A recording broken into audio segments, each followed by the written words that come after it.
नमस्कार, आप लोगों का ऑल इंडिया स्टडी में स्वागत है। मेरे प्रिय भाई बहनों, आइए आज हम जानेंगे यूपी सुपर टेट में हिंदी।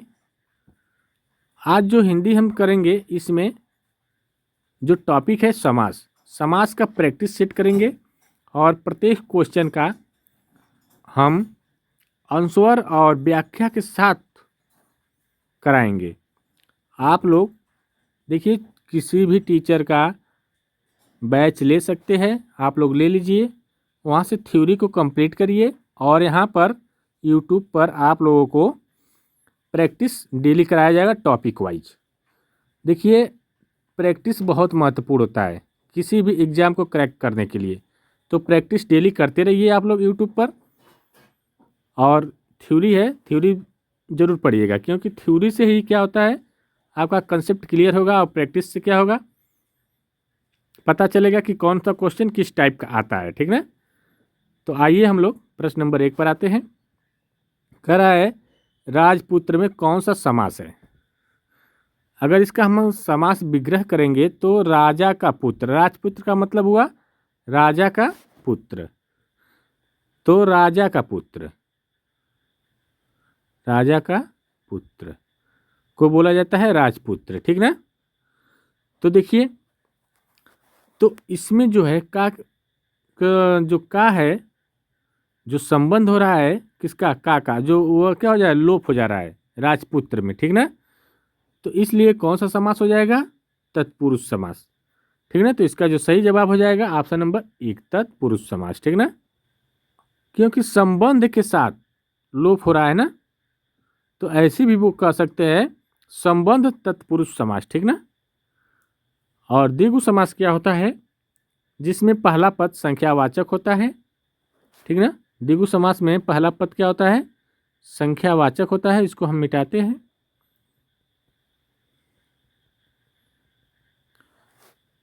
द्विगु क्या होता है, पहला पद संख्यावाचक। जैसे चौराहा, चौराहा क्या है, चौराहा। तो पहला पद अगर संख्यावाचक है तो समझ लीजिए द्विगु समास है। चौराहा मतलब 4 रास्तों का समूह। ठीक ना। और कर्मधारय समास क्या होता है, इसमें क्या होता है कि विशेषण विशेष से या उपमान या उपमेय का संबंध होता है। ठीक ना। उसे बोला जाता है कर्मधारय समास। जैसे नीलकमल। ठीक ना, नीलकमल,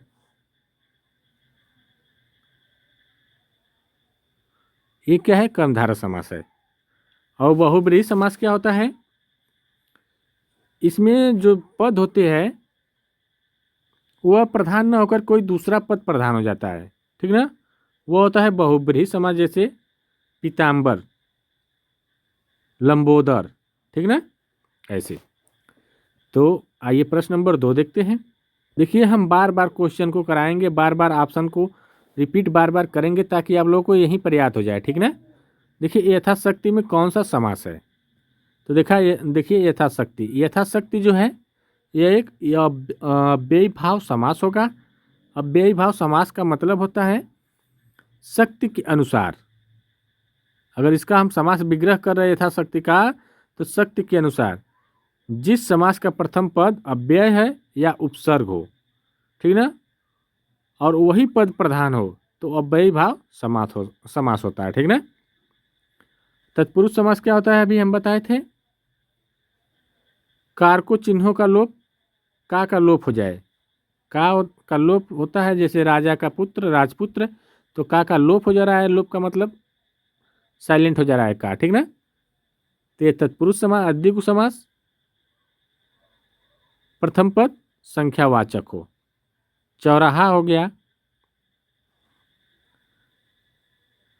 तिराहा हो गया। ठीक ना। द्वंद्व समास क्या होता है, जिसका दोनों पद प्रधान हो। ठीक ना, वह द्वंद्व समास कहलाता है। आइए प्रश्न नंबर 3 देखेंगे। देखिए, हम यहीं पर समास जितने हैं याद करा देंगे, बस आप लोग देते हैं प्रत्येक ऑप्शन का हम बार बार रिपीट करेंगे ताकि आप लोगों को याद हो जाए। देखिए, चौराहा शब्द में कौन सा समास है, बताइए। द्वंद्व समास है कि द्विगु समास है, तत्पुरुष समास है, कर्मधारय समास है। अब तो बता सकते हैं, अभी मैं 2 क्वेश्चन बताया हूँ इसी पर। तो चौराहा मतलब क्या आ रहा है, जिसमें संख्या प्रथम पद संख्या आ रही है, तो उसको हम बोलते हैं द्विगु समास, ठीक ना। तो ये द्विगु समास हो जाएगा। और द्वंद्व समास क्या होता है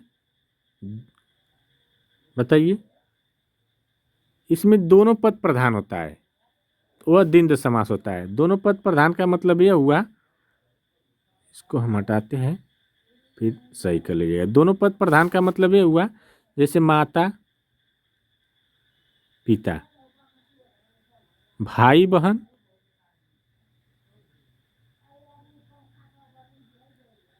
ठीक ना, जिसमें योजक चिन्ह होता है, लगा होता है, ठीक। और तत्पुरुष समास क्या होता है, अभी हमें बताया हूं, इसमें उत्तर पद प्रधान होता है, ठीक ना, तत्पुरुष समास कहलाता है। जैसे राजा का पुत्र, ठीक ना।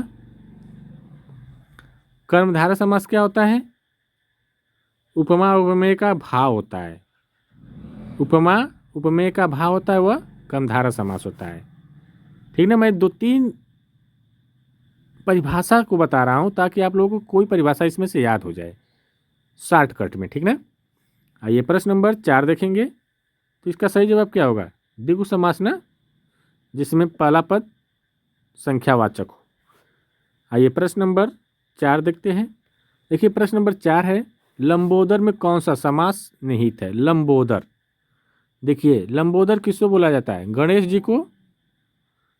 लंबा है उदर, उदर का मतलब पेट होता है, लंबा है जिसका पेट, उनको क्या बोला जाता है, लंबोदर अर्थात गणेश जी, ठीक ना। तो जब अपना दोनों पद का प्रधान न होकर के कोई तीसरा पद का अर्थ निकलता है वो प्रधान होता है, तो होता है बहुव्रीहि समास, ठीक ना। तो इसका जो सही जवाब हो जाएगा ऑप्शन नंबर ये हो जाएगा। तत्पुरुष समास फिर आ गया। देखिए मैं बार बार कराऊंगा ताकि यहीं पर याद हो जाए, ठीक ना। नहीं तो तत्पुरुष बता ही दिया हूँ, द्विगु बता दिया हूँ, द्वंद्व बता ही दिया हूँ, अब आगे मुझे बताने की जरूरत नहीं है, लेकिन बार बार इसलिए मैं बोल रहा हूँ ताकि आप लोगों को याद हो जाए, और बार बार कुछ ना कुछ शब्द अलग तरीके से बता रहा हूँ ताकि वह शब्द आप लोगों के अंदर प्रविष्ट हो जाए, और कैसा भी आ जाए क्वेश्चन आप लोग आसानी से कर ले जाए, ठीक ना। तो देखिए तत्पुरुष समास यहाँ पर क्या बताएंगे हम, तीसरे पद का संकेत नहीं करता है। तत्पुरुष समास में क्या होता है, तीसरा पद का संकेत नहीं होता है, वो होता है तत्पुरुष समास। जैसे राजा का पुत्र है ना, एक ही लेकर चल रहा हूँ, राजा का पुत्र, राजा का पुत्र में तीसरा पद कोई आ रहा है, नहीं आ रहा है ना। द्विगु समास क्या होता है, संख्यावाचक। द्विगु समास में क्या होता है, संख्यावाचक, पहला पद क्या होता है, संख्यावाचक होता है। द्वंद्व समास में क्या होता है, दोनों पद प्रधान होते हैं, जैसे माता पिता, भाई बहन, ठीक ना, दादा दादी, ठीक। आइए अगला क्वेश्चन देखते हैं। प्रश्न नंबर 5 है, माता पिता में कौन सा समास है। तो देखिए माता पिता में कौन सा समास है, तो ऑप्शन नंबर 1 है द्विगु समास। द्विगु समास कौन होता है, जिसमें पहला पद संख्यावाचक होता है, वह होता है द्विगु समास। बार बार मैं इसीलिए रिपीट कर रहा हूँ ताकि यहीं पर याद हो जाए। द्वंद्व समास क्या होता है, जिसमें क्या होता है कि दोनों पद प्रधान होते हैं, अगर उसका समास विग्रह करते हैं तो दोनों पद प्रधान होते हैं। जैसे माता पिता में माता और पिता, तो द्वंद्व समास होता है, तो यहाँ पर क्या है, माता और पिता है, तो ऑप्शन नंबर बी करेक्ट हो जाएगा, दोनों पद प्रधान हो रहे हैं। और कर्मधारय समास क्या होता है, विशेष और विशेषण या उपमा उपमान की विशेषता बताता है, ठीक ना। अव्ययी भाव समास क्या होता है, प्रथम पद अव्यय होता है, ठीक ना। आइए अगला, अव्यय का मतलब उपसर्ग होता है, ठीक ना। अगला क्वेश्चन देखेंगे। प्रश्न नंबर 6 है, नीलकमल में कौन सा समास है। तत्पुरुष, कर्मधारय, द्विगु और अव्ययी भाव। तो देखिए अभी मैं बताया हूँ कि अगर नीलकमल का हम विग्रह करेंगे तो नीला है जो कमल, ठीक ना, जहाँ पर ज्यों यूँ आ जाए वह क्या होगा, कर्मधारय समास होगा, ये भी याद रखिएगा, ठीक ना। तो यहाँ पर ऑप्शन नंबर बी हो जाएगा कर्मधारय समास। ठीक। द्विगु समास में संख्या का बोध होता है। अव्ययी भाव समास में पहला पद अव्यय होता है, उपसर्ग होता है। ठीक ना। तत्पुरुष समास में क्या होता है, विभक्तियों का लोप होता है। जैसे राजा का पुत्र का शब्द जो है विभक्ति है, इसका लोप हो रहा है। ठीक ना। आइए प्रश्न नंबर 7 देखेंगे। दशानन में कौन सा समास है, बहुब्रीहि, द्विगु, तत्पुरुष, द्वंद्व। देखिए दशानन, यहाँ पर 10 आ रहा है, संख्या आ रही है, लेकिन यहाँ पर इसका जो अर्थ निकल रहा है दूसरा निकल रहा है, तीसरा अर्थ दे रहा है। ठीक ना। तीसरा पद प्रधान हो रहा है, तो इसलिए तीसरा पद किस में होता है प्रधान, बहुब्रीहि समास में। ठीक ना। तो इसका सही जवाब हो जाएगा ऑप्शन नंबर ए। आइए प्रश्न नंबर 8 देखेंगे। प्रतिदिन में कौन सा समास है। देखिए प्रतिदिन, प्रतिदिन, यहाँ पर जो ये प्रति जो है ये क्या है, उपसर्ग है ना, अव्ययी भाव अव्यय है ना, तो इसलिए क्या हो जाएगा, अव्ययी भाव समास हो जाएगा। ठीक ना।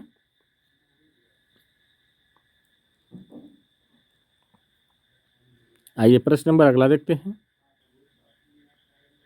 देशभक्ति का सही समास विग्रह और समास का नाम क्या है। देशभक्ति को क्या बोलेंगे अगर समास विग्रह करेंगे तो, देश की भक्ति, देश के लिए भक्ति, देश में भक्ति, देश से भक्ति। तो देखिए देश के लिए भक्ति, देशभक्ति का मतलब होगा देश के लिए भक्ति करेंगे। ठीक ना। तो यह जो देश के लिए भक्ति हो जाएगा ये तो समास विग्रह हो गया, तो संप्रदान तत्पुरुष समास हो जाएगा। ठीक ना। यहाँ पर के लिए क्या है, इसका लोप हो जाएगा। जब देशभक्ति में के लिए लोप हो गया तो वहाँ पर क्या मिलेगा, तत्पुरुष समास मिलेगा, संप्रदान है। ठीक ना। आइए प्रश्न नंबर अगला देखते हैं। प्रश्न नंबर 10 है, त्रिभुज शब्द में कौन सा समास है। तो देखिए द्विगु समास, द्वंद्व समास, तत्पुरुष समास, कर्मधारय समास। त्रिभुज, भुज क्या है, तीन भुजा है। ठीक ना। तीन भुजा को त्रिभुज बोलते हैं। ठीक, तीन भुजा को त्रिभुज बोलते हैं। तो इसका मतलब हो गया कि यह संख्या है पहला पद, तो जब संख्या पहला पद हो जाएगा तो द्विगु समास हो जाएगा। ठीक ना। तो इसका सही जवाब ऑप्शन नंबर ए हो जाएगा। द्वंद्व समास किसे कहते हैं बताइए। दोनों पद प्रधान होता है। तत्पुरुष समास में किसी विभक्ति का लोप होता है, उपमेय उपमान और विशेष विशेषण की प्रधानता होती है। कर्मधारय समास में क्या होता है बताइए, आप लोग कमेंट बॉक्स में बताइए कर्मधारय समास क्या होता है। प्रश्न नंबर 11 है, चंद्रशेखर में कौन सा समास है। तो देखिए चंद्रशेखर, चंद्रशेखर में कौन समास होगा। ऑप्शन नंबर 1 है तत्पुरुष समास, बहुब्रीहि समास, कर्मधारय समास, द्विगु समास। चंद्रमा के समास जो शिखर कर रहा है, चंद्रमा है शिखर पर। ठीक ना। तो इसका मतलब है कि यहाँ पर अर्थात शिव की बात हो रही है, तो तीसरा पद प्रधान हो रहा है तो बहुब्रीहि समास हो जाएगा। ठीक ना। तो इसका जो सही जवाब हो जाएगा ऑप्शन नंबर बी। शिव का नाम है ना चंद्रशेखर है ना, जो चंद्रमा है विराजमान है सिर पर, शिखर पर या सिर पर। ठीक ना। आइए प्रश्न नंबर अगला देखते हैं। प्रश्न नंबर 12 है, पाप पूर्ण में कौन सा समास है। पाप और पूर्ण में तो बताइए, द्वंद्व समास होगा। ठीक ना। योजक चिन्ह भी से समझ लीजिए तो द्वंद्व समास हो जाएगा। ठीक ना। दोनों पद क्या होता है प्रधान होता है। ठीक। आइए अगला क्वेश्चन देखते हैं। मृगनयनी, मृगनयनी में कौन सा समास है। अव्ययी भाव समास, कर्मधारय समास, तत्पुरुष समास, द्विगु समास। तो मृगनयनी में कौन सा समास हो जाएगा, कहाँ चला गया भाई। तो देखिए मृगनयनी में एक कर्मधारय समास हो जाएगा। मृग के समान नयन, आँखें वा, ठीक ना। तो यहाँ पर जो उपमान है मृग और उपमेय क्या है, नयन। तो ये कर्मधारय समास में होता है। तो इसका जो सही जवाब है ऑप्शन नंबर बी, मृगनयनी। उपमेय और उपमान का संबंध हो रहा है। प्रश्न नंबर 14 देखेंगे, धर्म ग्रंथ में कौन सा समास है, कर्मधारय समास, तत्पुरुष समास, द्विगु समास, अव्ययी भाव समास।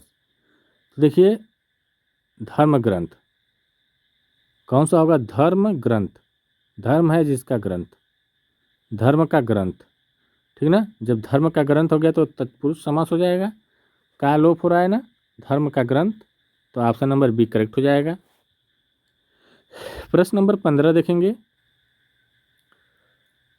अजन्म या आजन्म में कौन सा समास होगा,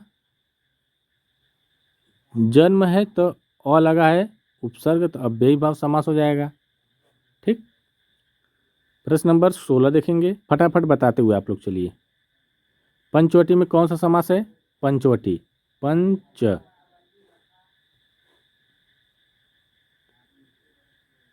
पंचवटी में कौन समास हो जाएगा, द्विगु समास हो जाएगा, ठीक ना।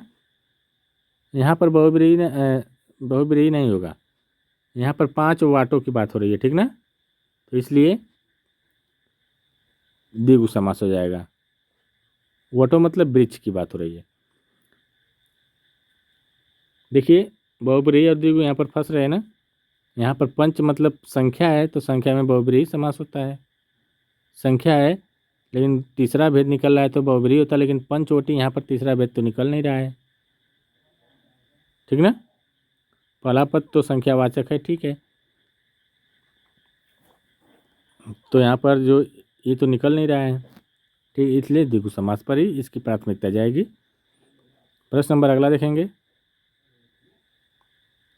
पीताम्बर शब्द में यदि कर्मधारा और बहुब्रीहि दोनों विकल्प हो तो प्राथमिकता किसे देंगे। तो देखिए कर्मधारा समास है, पीताम्बर का मतलब होता है, पीताम्बर का अर्थ जो होता है पीत है जो अंबर, तो यहाँ पर कर्मधारा समास हो जा रहा है।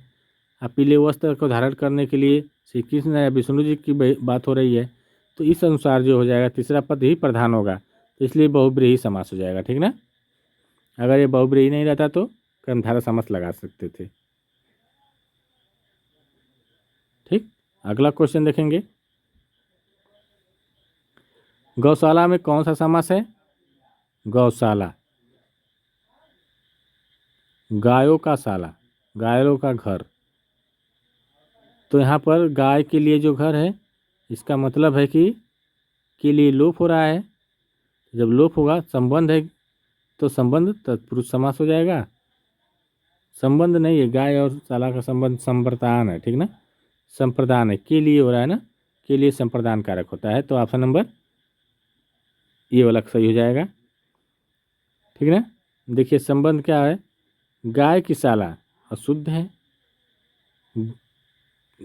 गाय को शाला कहेंगे तो भी नहीं मिलेगा, गाय से शाला ये भी नहीं होगा, गाय के लिए शाला, ठीक ना, तो ये सही हो जाएगा। प्रश्न नंबर 19 देखेंगे, सप्तर्षि में कौन सा समास है, सप्तर्षि, 7 ऋषियों की बात हो रही है, तो द्विगु समास हो जाएगा, ठीक है ना। 7 ऋषियों का समूह सप्तर्षि कहलाता है। प्रश्न नंबर 20 देखेंगे, थोड़ा फास्ट चलेंगे अब। विद्याधन का समास विग्रह क्या होगा और इनमें कौन सा समास है, विद्या धन मतलब विद्या का धन, विद्या रूपी धन को ही विद्याधन कहते हैं, तो कर्मधारय समास हो जाएगा, ठीक ना। तो ऑप्शन नंबर बी करेक्ट हो जाएगा इसका। अगला क्वेश्चन देखेंगे, त्रिनेत्र में कौन सा समास है, त्रिनेत्र, त्रिनेत्र किसको बोला जाता है, शंकर भगवान को ना, तो बहुब्रीहि समास हो जाएगा, जिसका अगला पद 3 तो है, इसमें 3 तो संख्यावाचक है, 3 है नेत्र, लेकिन यहाँ पर क्या हो जा रहा है, शिव की बात हो रही है, सामने से त्रिनेत्र वाला कौन है, शिव जी है यहाँ पर, ऐसे, ठीक ना। प्रश्न नंबर 22 देखेंगे, रात रातों रात में कौन सा समास है? रातों रात, रात ही रात। तो यहाँ पर क्या हो जाएगा? तत्पुरुष समास, सॉरी, रात ही रात में, ठीक ना। तो यहाँ पर क्या हो जाएगा? अव्ययी भाव समास हो जाएगा, एक ही शब्द पुनरावृत्ति हो रही है, ठीक ना, इसलिए। प्रश्न नंबर अगला देखेंगे। भयाकुल शब्द में कौन सा तत्पुरुष समास है? भयाकुल, भय है जो कुल, भय से व्याकुल या आकुल, ठीक ना। तो से कर्ता ने कर्म को करण से, तो करण से मतलब करण तत्पुरुष समास हो जाएगा, ठीक ना। तो ऑप्शन नंबर बी करेक्ट हो जाएगा। अगला क्वेश्चन, रोग मुक्त में कौन सा समास है? रोग मुक्त का मतलब होता है रोग से मुक्त, ठीक ना। तो रोग से मुक्त जो से है, कर्ता ने कर्म को करण से, तो करण तत्पुरुष समास यहाँ पर कर्ता ने कर्म को करण से के लिए, ठीक ना। तो यहाँ पर से का हो रहा है, अलग होने का भाव प्रकट हो रहा है, तो अपादान तत्पुरुष समास हो जाएगा। तो अपादान तत्पुरुष समास हो जाएगा। प्रश्न नंबर 25 देखेंगे। दाल रोटी में कौन सा समास है? तो आप बता सकते हैं द्वंद्व समास है, योजक चिन्ह लगा हुआ है, इससे भी याद हो जाएगा, ठीक ना, ठीक ना। दोनों पद स्वतंत्र है, दोनों पद प्रधान है। प्रश्न नंबर 26 देखेंगे। महापुरुष में कौन सा समास है? महान है जो पुरुष, ठीक है। तो महान है जो पुरुष, तो इसका मतलब है कि किसकी बात करें? ये तो तत्पुरुष समास है ही है। कर्मधारा समास, कर्म की बात हो रहा है ना, जो आ जाए, त्यों आ जाए, ये सब क्या होगा? कर्मधारा में आता है। तो ऑप्शन नंबर बी करेक्ट हो जाएगा इसका। प्रश्न नंबर 26-27 देखेंगे। वनवास में कौन सा समास है? वनवास, तो अधिकरण तत्पुरुष हो जाएगा, ठीक ना, याद रखिएगा, वन में वास। अगला क्वेश्चन देखेंगे। अनुरूप में कौन सा समास है? अनुरूप, तो अव्ययी भाव समास होगा, रूप की योग्य को अनुरूप कर रहा है यहाँ पर, तो ठीक ना। तो अव्ययी भाव समास ऑप्शन नंबर सी हो जाएगा। प्रश्न नंबर 29 देखेंगे। नर और नारी में कौन सा समास है? तो द्वंद्व समास हो जाएगा, यहाँ से योजक चिन्ह से याद कर लीजिएगा। प्रश्न नंबर अगला देखेंगे, आज का लास्ट और अंतिम क्वेश्चन। चक्रपाणी में कौन सा समास है? चक्रपाणी मतलब विष्णु जी, विष्णु जी का मतलब बहुब्रीहि समास, ठीक ना। तो देखिए टोटल 30 क्वेश्चन थे जो प्रैक्टिस सेट के तौर पर। तो आप लोग वीडियो को अंत तक जरूर देखिए। चैनल अगर अच्छी लगे वीडियो तो चैनल को लाइक शेयर सब्सक्राइब जरूर करिए। डेली हम प्रैक्टिस सेट करवाते रहेंगे टॉपिक वाइज, एक टॉपिक का 4 से 5 लाएंगे, ताकि एकदम इतना ज़्यादा प्रैक्टिस कर ले कि फिर कोई ऐसा कैसा भी क्वेश्चन आए उसको हम आसानी से कर ले जाएँ।